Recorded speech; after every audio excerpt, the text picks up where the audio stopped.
सभी छात्रों को नमो नमः। सभी का स्वागत है।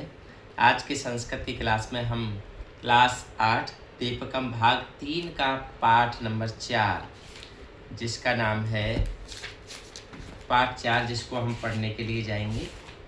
हमने इससे पहले पाठ 4 को अच्छी तरह से पढ़ लिया है, जिसका नाम है चतुर्थ पाठ प्रणम्य देश भक्तो अयम गोप बंधुर महारमना।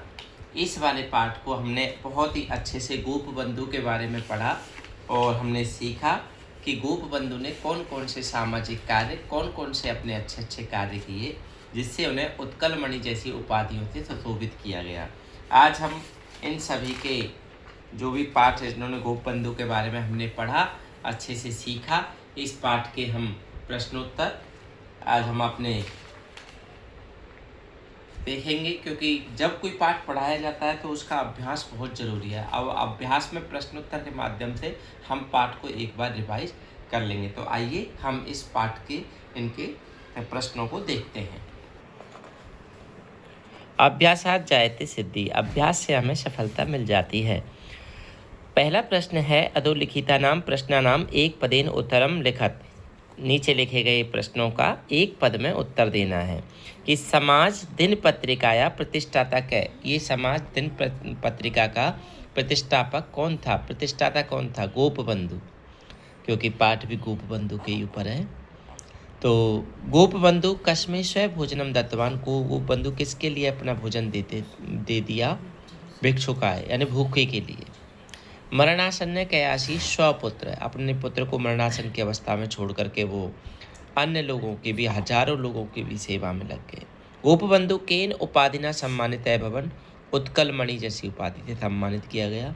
गोपबंधु कति वर्षाणी कारावासम प्राप्तवान, कितने वर्षों तक जेल प्राप्त किया? वर्ष 2 वर्षों तक। क्वेश्चन नंबर 2 है एक वाक्यन उत्तरम लिखत। गोपबंधु किमर्थम अश्रुपूर्ण नयन अभवत, गोपबंधु किस लिए अश्रुपूर्ण नयन से युक्त हो गए थे?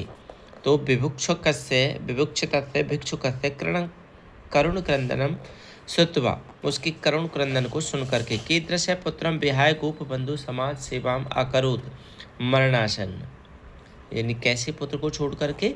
मरणासन, मृत्यु के निकट पुत्र को छोड़ करके गोपबंधु ने हजारों पुत्रों की समाज सेवा की। गोपबंधु कृते उत्कलमणि, इस उपाधि को किस लिए दी गई?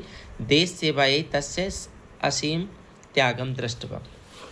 क्वेश्चन नंबर अगला है गोपबंधु कुत्र जन्मम लब्धवान, उत्कल प्रदेश से उड़ीसाया पुरी मंडल से सुआंडो ग्राम में जन्म लिया। गोपबंधु केशाम उपयोग कृतवान, स्वदेश वस्त्राणाम, अपने वस्त्रों का उपयोग किया।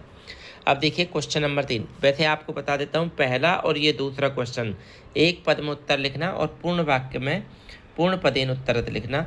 ये उत्तरत ये सभी आपके गद्यांश पद्यांश के रूप में आपको आएंगे, गद्यांश के रूप में आपको आएंगे, उसमें से छांटने हैं। अब मेन जो प्रश्नों पे आते हैं हम कि कोष्टके पदानी उपयुज्य वाक्यानि रचयति, ये पद लिख दिए हैं, शब्द लिखे हुए हैं, इनको देख करके वाक्य की रचना करनी है।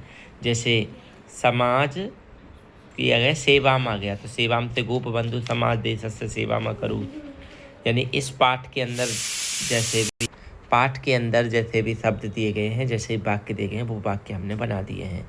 जैसे इन शब्दों से वाक्य बनाना है, सेवाम सुस्वादूनी सहायताम स्वदेश वस्त्राणी अन्यतम, स दीन दरिद्राणाम सहायताम अकरोत्, अस्माभिः सर्वदा स्वदेशस्य वस्त्राणि धारणीयानि, माता अतिथेभ्यः सुस्वादूनि व्यजनानि अददात। गोपबंधु प्रसिद्धेषु देशभक्तिषु अन्यतम आसीत्। अब चित्र को देख करके 5 वाक्य की रचना करनी है। ये एक चिकित्सालय यानी हॉस्पिटल का चित्र है। ये एक बार रोगी बालक है, एक बालक को मतलब एक व्यक्ति गोपबंधु मदद कर रहा है। तो इस चित्र को देख करके क्या करना है? वाक्य की निर्माण करना है। अस्मिन् चित्रे एक चिकित्सालय अस्ति, अस्मिन् चित्रे एक रोगी बालके अस्ति, एक पुरुषः बालकस्य सहायतां करोति, चित्रे अति सुंदरम अस्ति, एतत् चित्रम ते मानव सेवा भावम दर्शयति। कहने का मतलब है कि इस पूरे अच्छे से इस चित्र को देख करके मैं 5 वाक्य जरूरी नहीं यही वाक्य बनाऊं, कोई से भी 5 वाक्य बना लें।